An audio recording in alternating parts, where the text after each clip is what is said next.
What is going on, YouTube? Phil's story time here. So we got a little video for you today. The Survivor 50 preseason power rankings.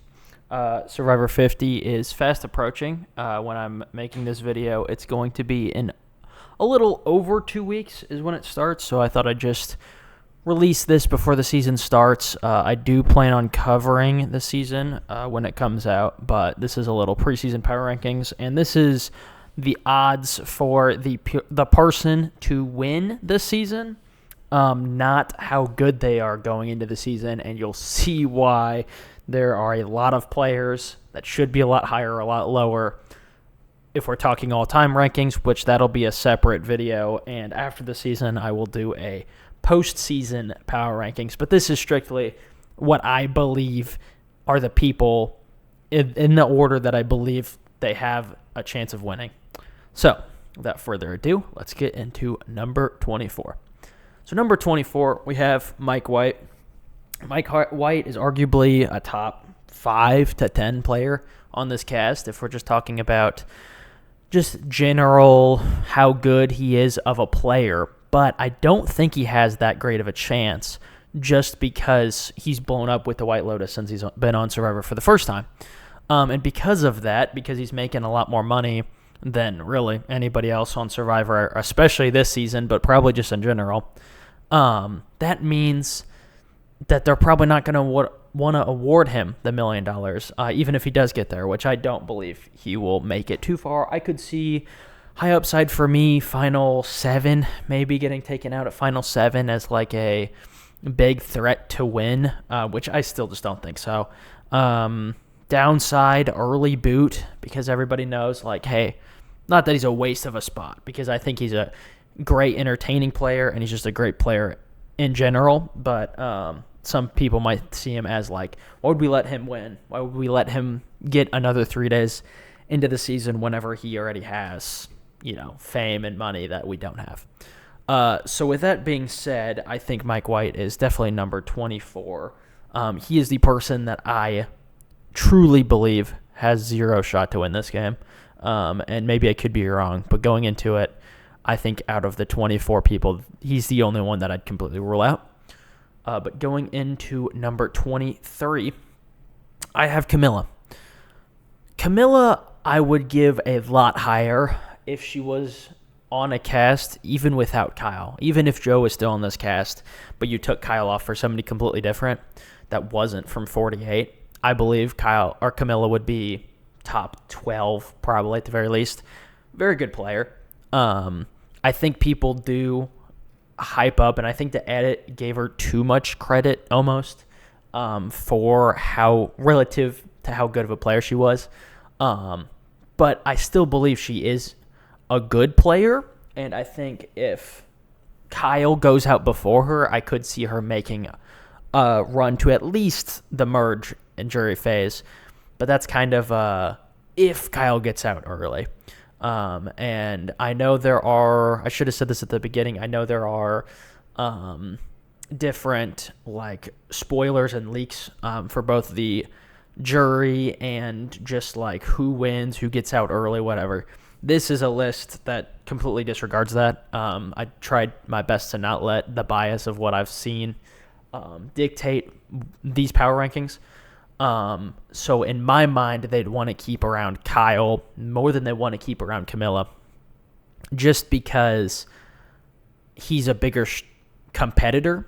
And for the phase of the game where you're in tribes, it's going to be a lot harder to win if you have Camilla on your team compared to, because I can't exactly remember the teams that or the tribe that she's on, but I know they wouldn't want to take out somebody that could help them in challenges compared to Camilla, who, while is decent at challenges, as you can see, she has 2 individual immunity wins. She's just not going to be as good at competitions as a lot of other people in this cast, so I think she kind of gets sacrificed, plus they literally just watched her season before they went out. With that being said, number 23 was Camilla, and number 22 is our number 1, Kyle. There's not much more to be said. I kind of already covered Kyle anyways. I just strictly have Kyle above Camilla just because I think they keep him around longer because of his challenge prowess. But that being said, he could be taken out really early, especially because Jenna Lewis is on the season, and we saw how she was in an All-Stars where she wanted to take all the winners out. Kyle's a winner, so it could get scary for him. So we'll kind of that's something I'm keeping an eye on, and that's why I still think he's this low. Is while I think he has a pretty good case to be the best winner that this season, out of the 3 winners on the season, I think he's kind of the most screwed. Not only because Camilla's on the cast, but also because they literally, again, like Camilla, just watched the season before they went out there. Now, number 21 is a player that I think is a little bit better than 21 would say, but I don't see the respect of the jury being there, especially because he's got there before and he didn't win simply because he couldn't own up to his own game, and that is Benjamin Coach Wade. I love Coach.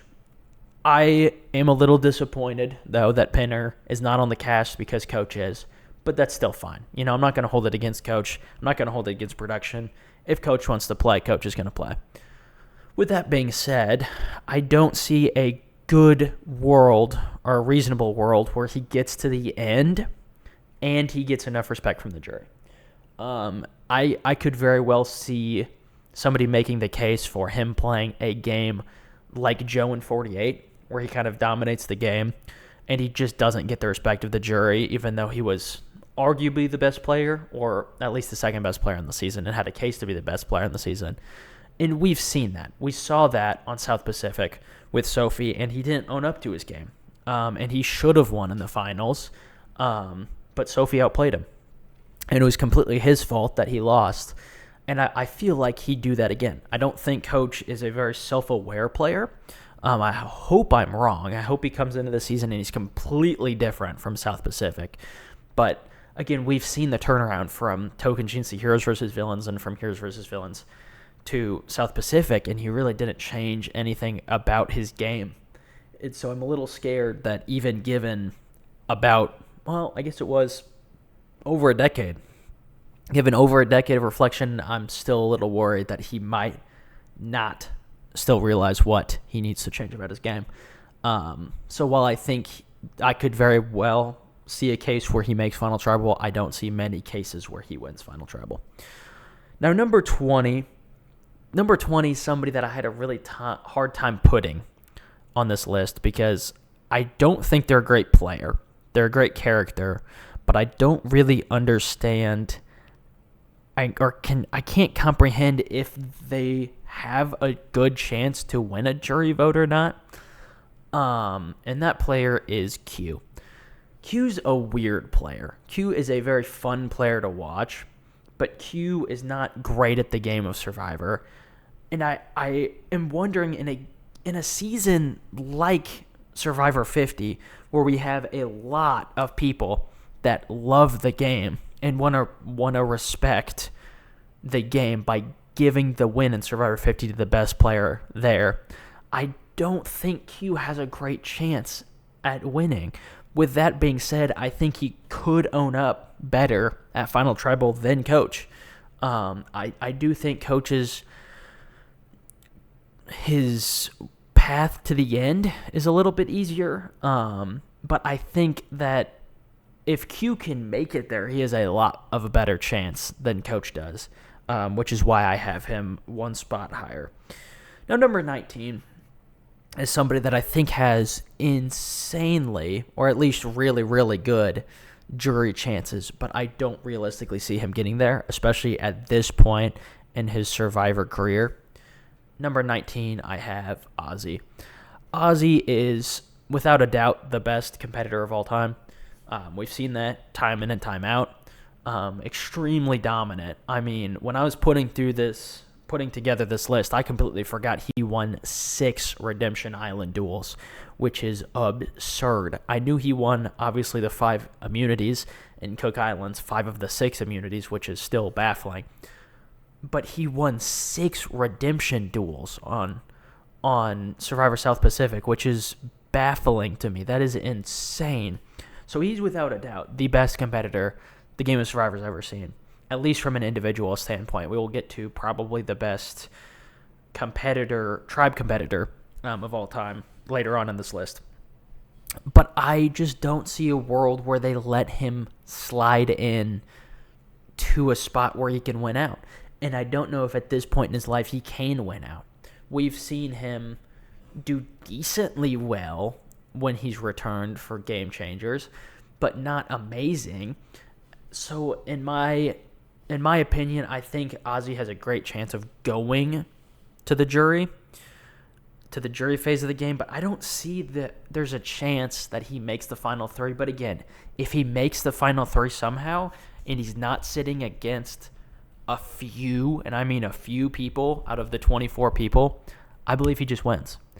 So that's why I have him higher than everybody else, because I think his win equity is honestly probably the best out of anybody that I've talked about so far, and he has a slightly better chance than some people.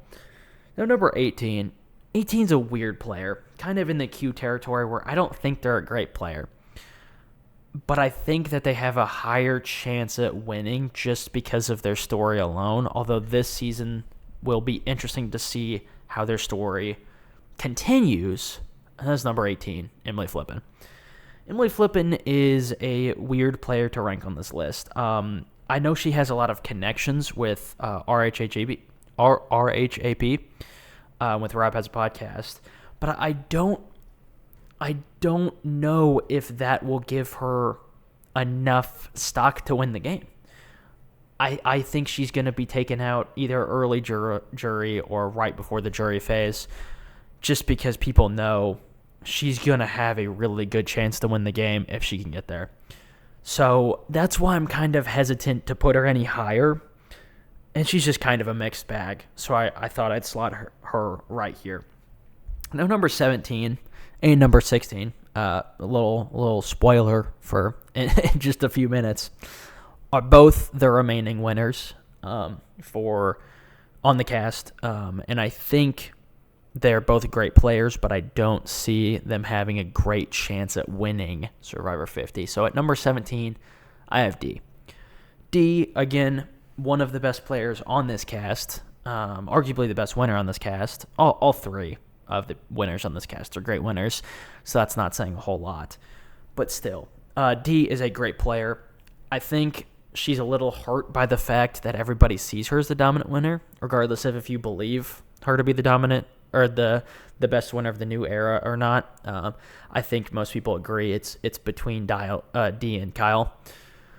But either way, I think the fact that most people see D as being better than Kyle could mean that she probably has a bigger target on her back than Kyle, even though Kyle just played. But I do think she is a good enough player to slip by people's radars, at least for a while. I think if realistically she could make it to jury, I could completely believe that. But then at that point, it gets a little dicey, or we start going, well, I'm not really sure. Maybe D gets taken out in 9th or 8th, just because they see she's a huge threat. The cast probably isn't going to want a repeat winner. Not that they'd probably be extremely opposed to it, but I don't think they want another repeat winner. But she is likable enough that people would take her at least decently far.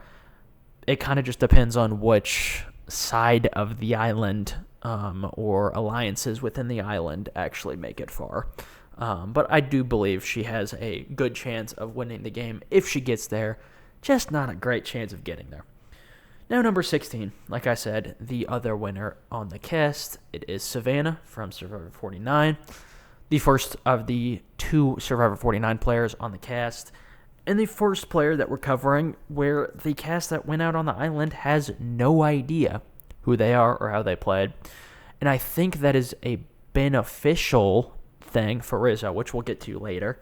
But I think that hurts Savannah, especially because from all the postseason interviews I've seen from the other contestants that are not Savannah or Rizzo that have no idea who they are, it was heavily rumored amongst the cast that Savannah was a winner. And that's kind of from the tribe breakdown, which is kind of why most people correctly believed, before Survivor 49 even aired an episode that Savannah was the winner, just because of the tribe breakdown of Kyle being on one tribe, Dee being on the other, and conveniently, the other tribe doesn't have one.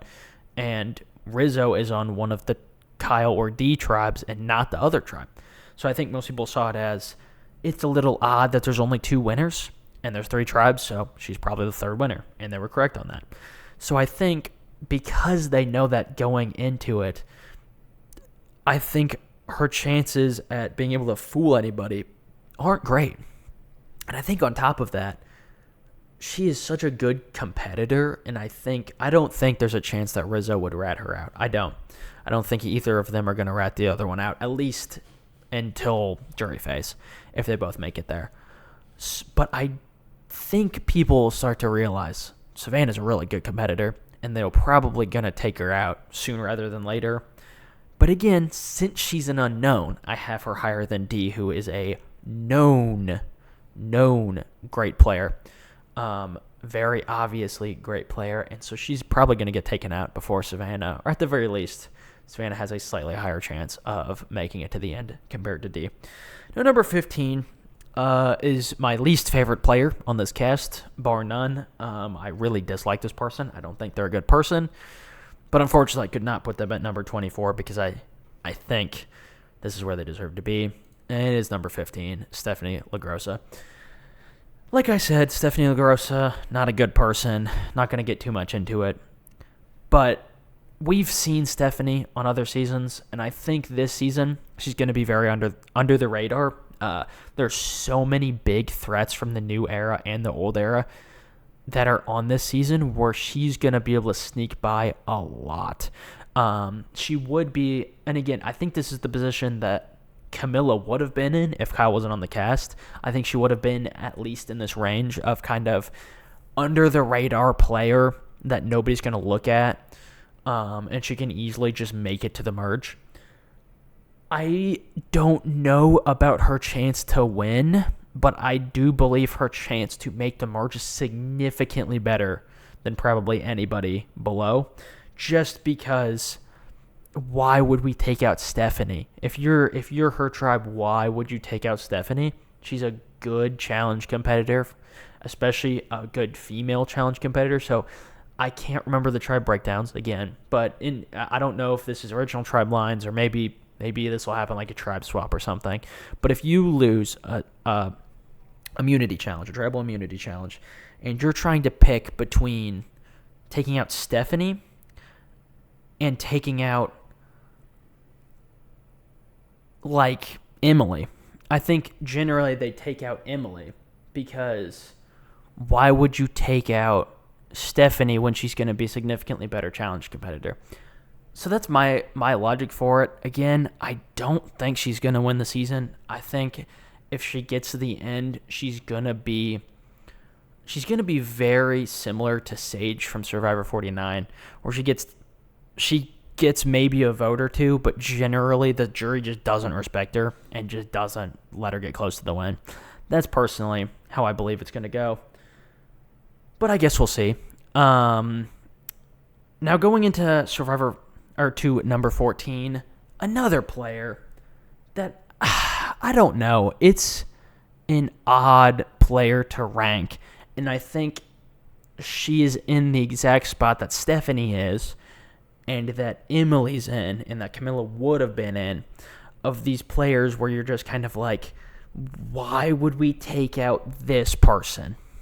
And that person is Tiffany. Tiffany is, without a doubt, the number one what in the world pick from this cast. A cast where generally, at least from my opinion, is a good cast. I really like this cast, especially if we're comparing it to other All-Star casts. If we look at All-Stars, or if we look at Game Changers, right? Obviously, Heroes versus Villains and Winners at War are great exceptions of just miraculously good casts. I think this is better than the All-Stars and the Game Changers of the world. But again, this is the Hallie of Survivor 50, where you look at it and you go, why is she on the cast? I don't really get it. She was a decent player, but like Survivor Second Chances 2 decent, not Survivor 50 decent. But with that being said, I think her chances to make jury are fantastic. She probably makes it 100% of the time, barring freak injury or infection or, some crazy circumstance. She probably makes it 100% of the time. But how good of a chance does she have to actually win the game? Probably not good. Just by the fact of everybody else, every single person has a better legacy than Tiffany. And that might seem like I'm being harsh, but I truly believe everybody else in this cast has more going into the game, legacy-wise, and Tiffany's going to have to prove the most that she deserves it. And I just think that's incredibly hard no matter what situation you're in, especially since she's not an amazing competitor.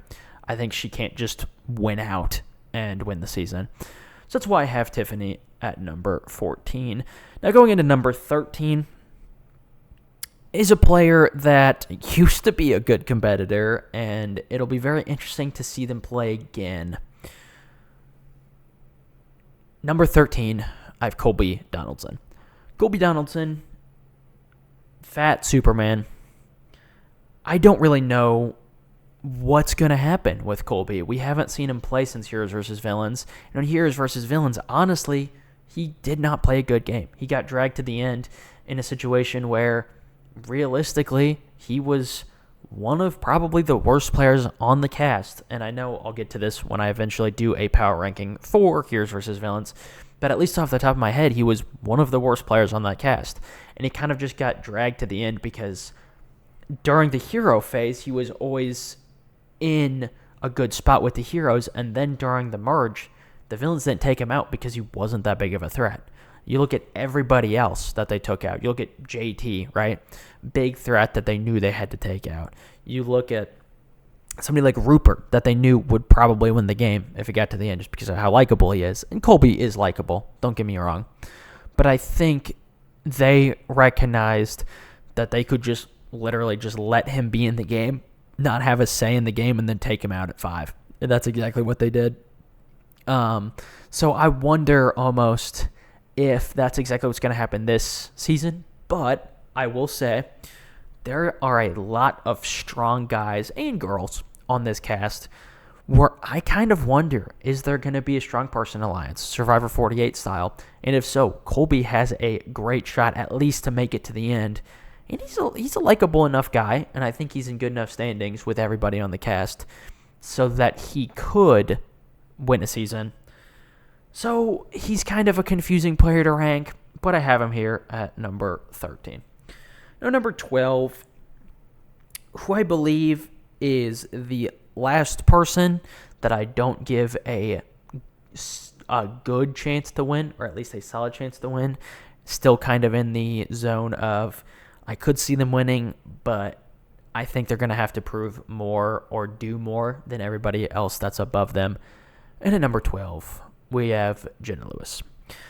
Now, Jenna Lewis is definitely the player I'm most excited to see back, even though I'm not a huge Jenna Lewis fan. Not that I dislike Jenna Lewis, but it's interesting because the last time she played was Survivor All-Stars, before Rob and Amber were officially a couple, before idols were in the game, 3 seasons before a immunity idol was in the game, not even a hidden immunity idol, the Gary Hogaboom idol. That's how long it's been. 3 seasons before that. Crazy. I genuinely am so intrigued to see how she plays because it's been so long, and I know she is very active within the fan base on social media, so I'm not scared that she's going to get out there and be like, what's going on? I could see that with Colby, especially from the Survivor 50 trailer. He's going to get out there, and he's going to probably have a confessional where he's like, what in the world is a Billie Eilish boomerang idol, right? For good reason, because what is a Billie Eilish boomerang idol? But he's going to be extremely confused, right? Beware Advantage, he's going to be baffled on, shot in the dark, right? I hope he studied up for his sake, but there's a good chance he didn't, right? Jenna Lewis knows this stuff, right? She knows the meta per se, of all the new advantages and twists. And so I'm not scared about Jenna Lewis doing poorly in Survivor 50. It's just, what chance do I give it for her to make it that far? Who on the cast in particular would want to take her to the end? I don't really see. But again, I think she's a good enough player, and she's from Survivor Borneo. So because of that, she'd probably win a jury vote, especially if she's not up against a really, really dominant player, just because of the storyline alone. No, number 11. Number 11 is somebody that I would give a decent chance to win the game, but still not an amazing chance to win the game, and that is Chrissy Hofbeck. Now, Chrissy's an interesting player because I know a lot of people say she got robbed on Survivor Heroes vs. Villains, which I would not disagree with. She definitely was put in a bad spot, but there's also a good case that she doesn't win that season, even if the bin fire-making thing didn't go down. And although that is a conversation for another day, I almost wonder if she'll go into the season kind of looking at it as, I got screwed by a twist. I don't need to change how I play. I'm just going to keep playing the same way. And if it goes like that, it's not going to be a good outcome for her because I don't think she can play this game again. There are so many good challenge competitors on this season, and that is really where she thrived. I think she was a okay to decent strategic player and social player, but she really thrived in the physical game. And looking at it, there are a lot of good physical players, even female physical players, where I don't think she could win a comp against Savannah. And if so, maybe it's one, right? There's just so many good competitors where I don't really see her making it really that many rounds past merge phase. Like, she's going to be kept around for her challenge competitiveness in the tribe phase, but once tribes don't matter anymore and it's every person for themselves, she's going to get taken out pretty quick just because why are we keeping Chrissy around?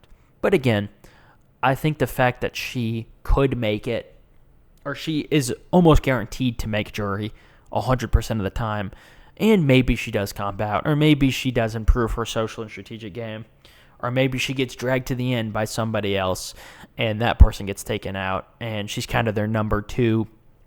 So most people see Chrissy as the best player left and gets the votes. It is possible.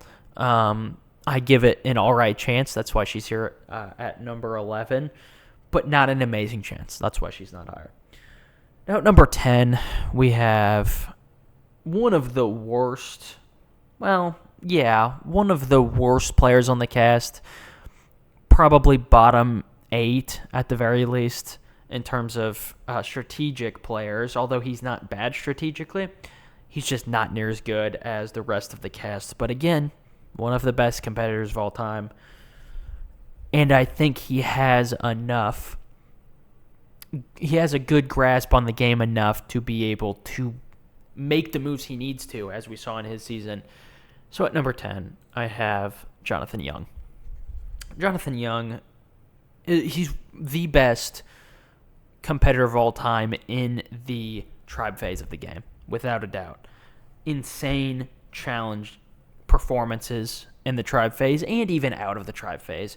But again, we saw that challenge where he literally put everybody on his back in the insane water conditions where the other two teams could not even get out of the water at any point, and he carried his entire team out of the water. And there was like 10 more minutes where the other tribes tried to get out of the water and they couldn't. It is extremely impressive how good of a competitor he is, especially in the tribe phase. So there is zero chance they take him out. I don't care if he's causing Q levels of chaos. He's not getting taken out, right? Now, that being said, will he get taken out because he's super good at competitions in the jury phase? Will he be somebody like David from Survivor 48 where they take him out because he's a good competitor, he didn't win immunity this round, somebody plants paranoia in somebody else's head and they just take him out, right? That is very possible. I do think he doesn't have a great chance, or at least relative to the people above and a little below him, to actually win the game. But he's almost constantly going to get to the final 10 at least. And then on top of that, I think there's a decent amount of chances where he gets to Final Four, gets to Final Three. But again, I don't know if the jury would have enough respect for him. But I think there are universes where the jury does have enough respect for him to win the game. That's why I have him here at number 10.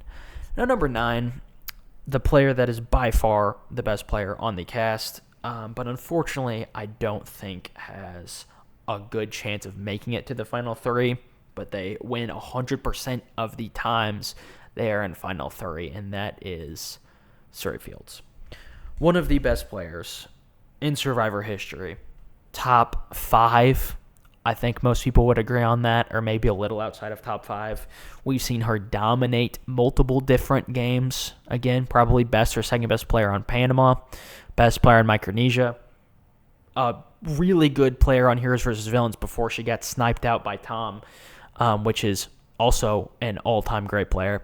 In Survivor Game Changers, obviously the idol or the advantage get-in that happened, one of the most iconic Survivor moments in the last decade. It's interesting because she's been on so many different reality shows as of recent, and she's proved why she's one of the best, if not the best, reality TV competitor of all time, at least if you count every single show combined and not just, Johnny Bananas from The Challenge. We've seen her dominate games of Survivor and games that she should have won. We've seen her dominate the Traitors, do well on Snake in the Grass, do really well on Big Brother to the point where she should have won that season. But the thing that always gets her is she cannot win a challenge to save her life. If that is tribal, if that is individual, she just can't. She just cannot win a challenge to save her life, and that is a big worry for somebody like Surrey because, yes, she wins 100% of the time she's in Final Three, but she's never been in a Final Three, or 2 in Micronesia's case. She's never been able to plead her case at Final Tribal, and I'm pretty confident when I say that every game, I think, or every at least Survivor game, not counting Survivor Australia. That's why I don't have our Survivor Australia game up. It is Survivor, obviously. I don't count it in just my own personal rankings. Kind of like how I don't count, like if somebody from Big Brother Canada was on Big Brother US. I just don't like to mix them. It confuses me too much, and I think they're different enough games that I just keep them separate. With that being said, though, she has never been able to plead her case in Survivor and even Big Brother to the point where I think she wins a jury vote if it comes down to a jury vote in any reality TV show she's on. She's extremely likable. She's the best social player of all time in reality TV. She's one of the most likable players of all time in reality TV. It's just the challenges that really holds me back from having her any higher. And as much as I wish I could put her at number 1, I just can't because of the challenge. The challenges, and in 2026, or I guess they aired it in 2025, there's no way that anybody would be stupid enough to drag Surrey Fields to Final Tribal, as much as I wish somebody would be. Now, number 8. Number 8 is a player that is interesting to me. I think they get a little overhyped in the grand scheme of Survivor players, especially new era Survivor players, but I think they do play a very adaptable game to kind of whatever season they're on, and I think that they have a decent chance at winning this game, and that is Genevieve. Like I said, I think Genevieve is a little overrated in the grand scheme of Survivor players, but that does not mean she's a bad player. I think she is an extremely good player, but I think she's social enough and strategic enough, and she's a decent challenge competitor where I think she has a pretty good chance to make it to the end game. My only worry with Genevieve is if there is a bro alliance of these strong guys coming together. You know, the Colbys, the Kyles, the Joes, right? The Aussies. I don't think they take her to the end. I think there is a good chance that they take Cirie at least closer, right? I don't know if Genevieve gets higher than like eight or ninth place in a situation of these strong guys alliance being so dominant. I don't think they'd let her get that far. So that's kind of my concern, is if that's how the season's going to go, which I have a feeling it is. And again, I could be very wrong. I hope I'm very wrong. I like a lot of people that would be in this hypothetical Strong Guys Alliance, but I don't want a Strong Guys Alliance season, especially for Survivor 50. So I hope I'm wrong, and I think that in a season where it's not a Strong Guys Alliance, Genevieve would be a lot higher than number 8, but I just have a bad feeling, and this is just straight vibes right now that I'm putting her at number 8. But again, incredible player, and really Genevieve up has an incredible chance to win the game, at least in my eyes. And I think between Genevieve being number 8 and the player that's number 1, I think everybody has a really good case, and I think these are the 8 true Survivor 50 winner candidates. With that being said, I'm going to move on to number 7. I've already spoken about him a time or two, so I'll just get right into it, and that is Joe. One of the most likable players on the cast. I love Joe. It's hard to find people that don't like Joe, even on the deep depths of Survivor Twitter, which can be a pretty toxic place at certain points. I think there are a lot of people that don't like Joe's Strong Guy Alliance from Survivor 48, but everybody can acknowledge he is a likable guy. And I think it's not only a likable guy from the viewer standpoint, but I think he's also a likable guy on the island. He's out there, or at least in Survivor 48, and I guarantee he's going to talk about it in Survivor 50, he's out there trying to get the word out about the sexual abuse that happens in the world because his sister passed away due to it. And I think that is a great thing for him to talk about. And we saw a very emotional scene in Survivor 48 of him talking about it. And he just seems like he's a great guy. And so I genuinely think it's going to be hard for people to vote him out at really any point until the final 7 or 6, because not only is he a good competitor for the tribe stage of the game, but even then, once you get to the individual stage of the game, there's going to be so many other people where if a Q gets there, Q's going to get voted out, right? He's not near as likable as Joe, at least according to the people on the island, right? And Emily's going to be a bigger target than Joe, right? Genevieve's going to be a bigger target than Joe. I think Joe is a very good Survivor player, and I think most people underrate how good of a Survivor player is, and I think that's how it is on the island too. I think if you were to ask the people on the island about Survivor 48, obviously not counting the people on Survivor 48, who they think is the biggest threat, they'd say Kyle and Camilla, 100%. And maybe they'd get to Joe eventually. But I think Joe is going to be able to sneak under the radar and be under the radar so much easier than Kyle and Camilla. And I think there is a really good chance he can make Final 3 for the second season in a row, at least for him, season in a row. Now, number 6. Number 6 is one of the best players, at least one of the best non-winners on this cast, at least in my opinion. An extremely dominant game taken out by fire making, and that is number 6, Rick Devens. Just even looking at the stats here, having the 4 immunity wins and the 4 immunity idols is wild. And I don't think that is a very repeatable game. I think that's one of the games kind of like Aussie and Redemption Island, where you look at it and you go, oh my gosh, this is an incredible game, but you still know it's not repeatable, right?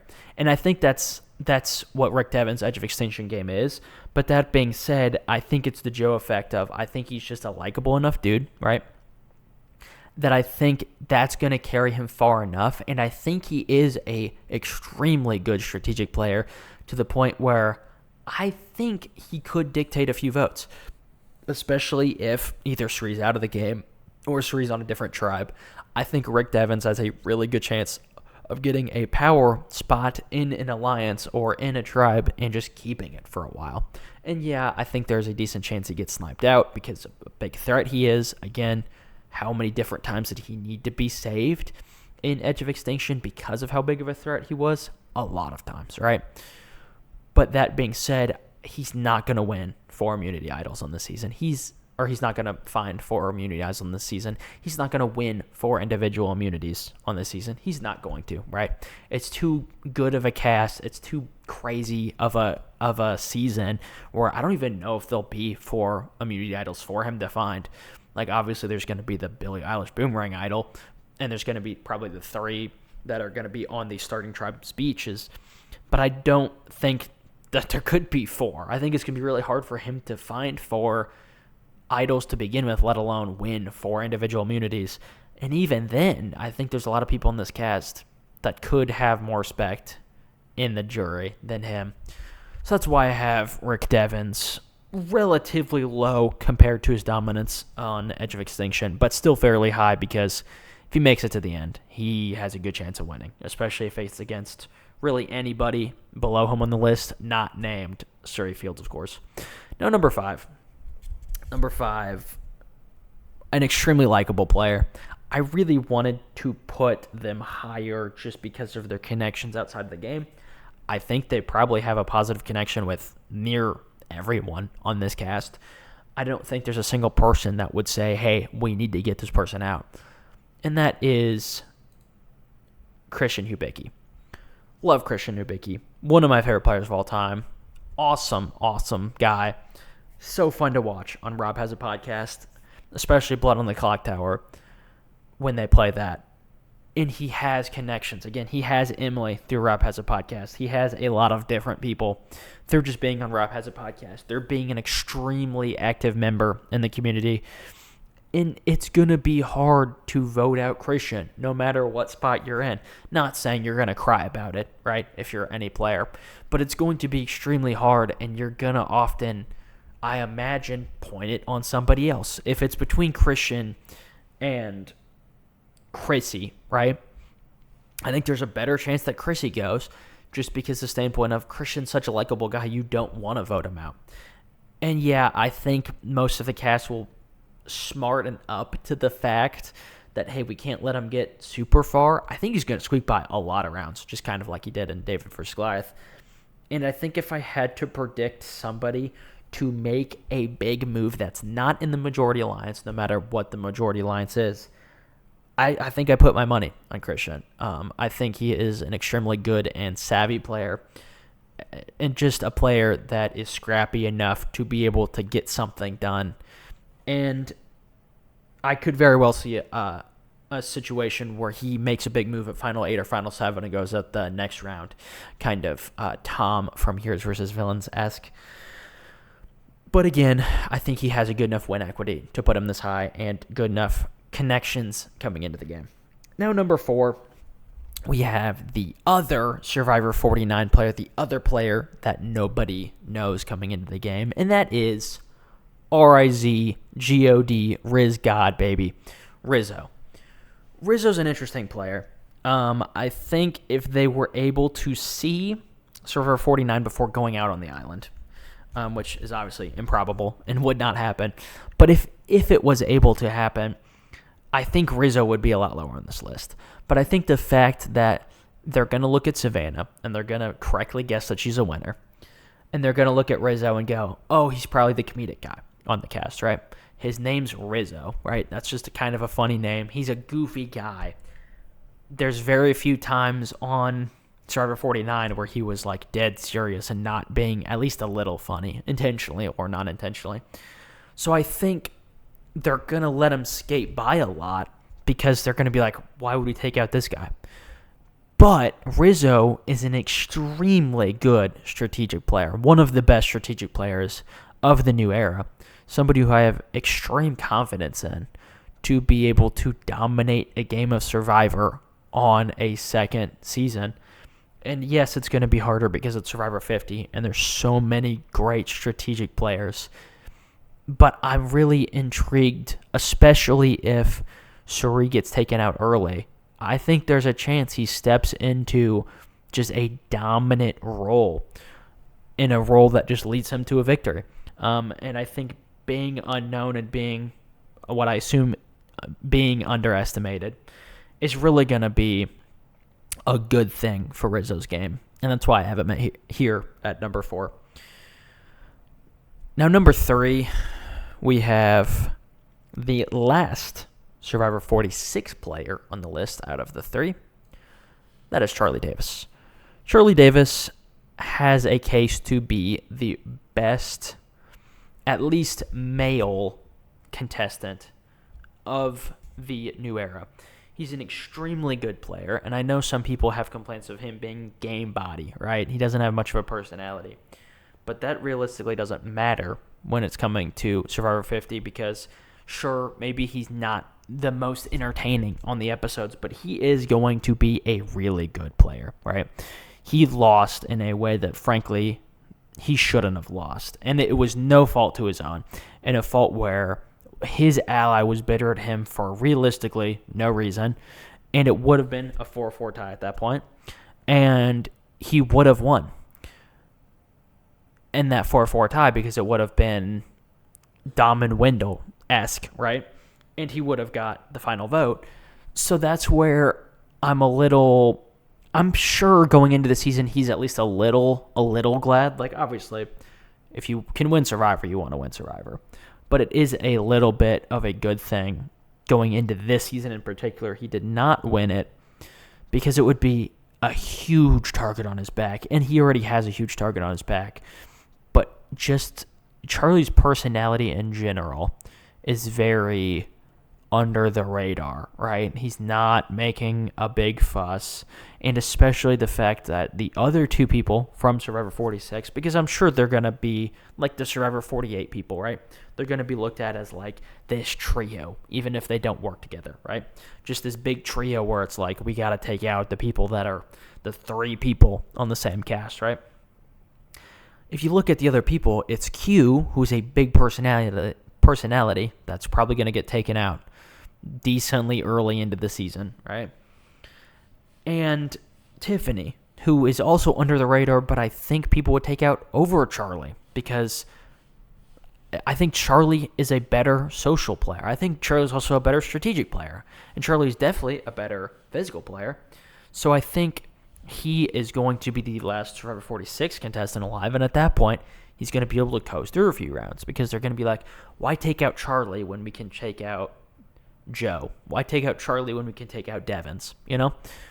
So it's like, I think he's going to be able to make it far, and I think there's a good chance you can win the game. Not an amazing chance you could win the game, but I think making Final 3 and at least getting second place is going to be a fairly relatively easy time. No, number 2. Number 2 is a player that I genuinely, when I started making this list, did not think would be this high. I thought they would be maybe even bottom half. But as I started putting this list together, I kind of realized if they're going to win a season, this is going to be the season they win. And that is Angelina Keeley. Angelina is a weird player. I think since she's so big of a character, nobody really talks about her strategic game. And I think because of that, it's a little underrated, but it's still not an amazing game. I don't think she's an amazing player by any means. I think she's probably one of the worst Survivor players on this cast, just if we're talking the mix of strategically and socially and physically. But with that being said, she has an insane amount of connections. More than Christian does, which is already a lot of connections, right? Where I think nobody's going to want to take her out. Because not only do they like Angelina, are they friends with Angelina outside of the show, but also why would you take out Angelina when you can take out so many bigger threats, right? So that's why I think she has a really good chance of making it far in this game. And if she does, as long as she learns from Survivor David versus Goliath and gives a better final tribal speech, there's a decent chance that Angelina could win this game. And I think if I had to guess somebody out of this entire cast who has the highest percentage chance to make Final 3, it would be Angelina. So that is why I have Angelina here at number 2. And at number 1, if you are keeping track in your brain, or I guess on a list for some weird reason, you'd know who's left, so I'm not going to have too long of an introduction. But it is going to be Aubrey Bracco. Aubrey's an interesting player. I think she is, in my opinion, the second best player on this cast. I think Cirie is without a doubt number 1, and I think Aubrey is number 2. And I think Aubrey's an interesting player because she has seasons like Edge of Extinction, where yes, she was targeted because of how good of a player she is, but still, she goes out. She's the third boot of the season, right? And yes, she's still on the season a lot because the Edge exists, but she doesn't really get a chance to shine that season strategically at all because she gets taken out so early. But we can see on Survivor Kaoh Rong and Survivor Game Changers just how good of a player she is.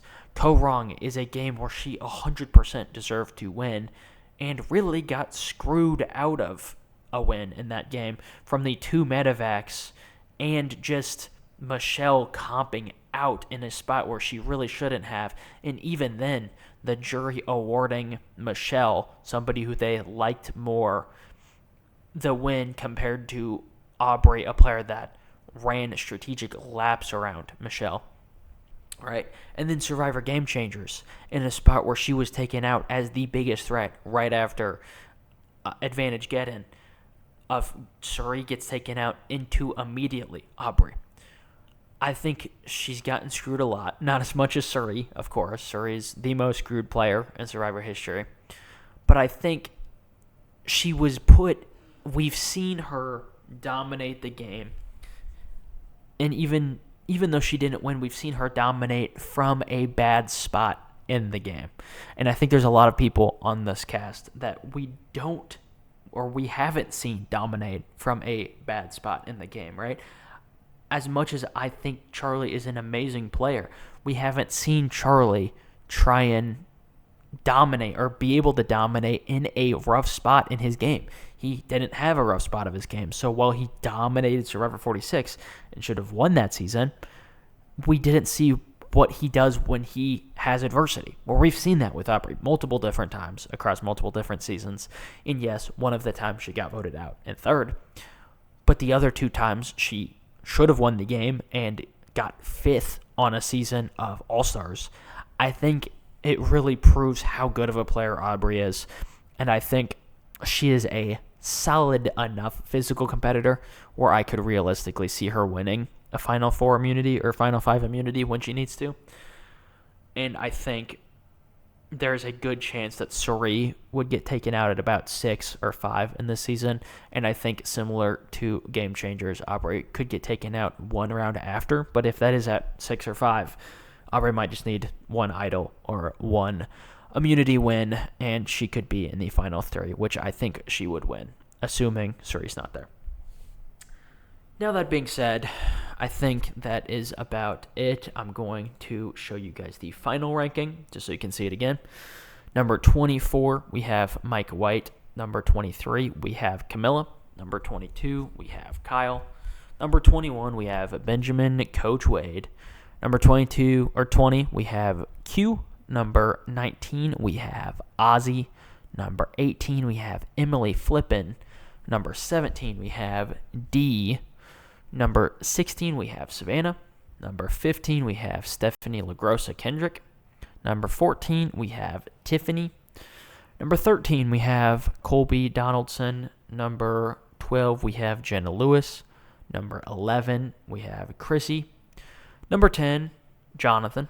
Number 9 is Cirie Fields. Number 8 is Genevieve. Number 7, Joe Hunter. Number 6, Rick Devens. Number 5, Christian Hubicki. Number 4, we have RIZGOD, Riz God, baby. Number 3, we have Charlie. Number 2, we have Angelina. And number 1, who I believe has the best chance to win Survivor 50, we have Aubrey Bracco. Now, that being said, this is the preseason power rankings. And like I said, I got spoiled a little bit from who I think the jury is. And while I don't remember everybody, I remember a couple people either being on the jury or not being on the jury, but I tried to take that out of my brain for this list and not take that into account and just disregard the rumor as false. I hope it's false. I think the rumor that I saw, it would make an interesting game, but I hope it's false just because I do not want to be spoiled on the season, because I think this is a really entertaining season. I think this is a very good cast. And I forgot to share at the beginning how I got into Survivor, but I got into Survivor a few months before Survivor 48 started. And I got into Big Brother the year before that. Around a year before that, during Survivor, or during Big Brother 26, the summer before, or the winter before Big Brother 26. So I kind of got into Survivor a year or so after, or a little under a year compared to Big Brother. But even then, I mean, I've seen a player return from Big Brother, being Rachel Riley, unfortunately. But I haven't seen any returning players in Survivor yet, and that is very exciting for me. And so the fact that I have an entire all-star cast season to watch for one of my favorite shows is extremely exciting, and I'm hoping it is a good season. I plan to do a end-of-season power rankings. I'm thinking about doing a week-to-week review, kind of breaking down the episode. If anybody would like to see that, put that down in the comments below, and I will consider doing that. But yeah, I am extremely excited about the season. I hope you all are too. Post down below who you think is going to win Survivor 50, and why Stephanie is going to get last. Fingers crossed. Fingers crossed, everybody. We can hope. But either way, thank you for watching this video, and I'll see you later.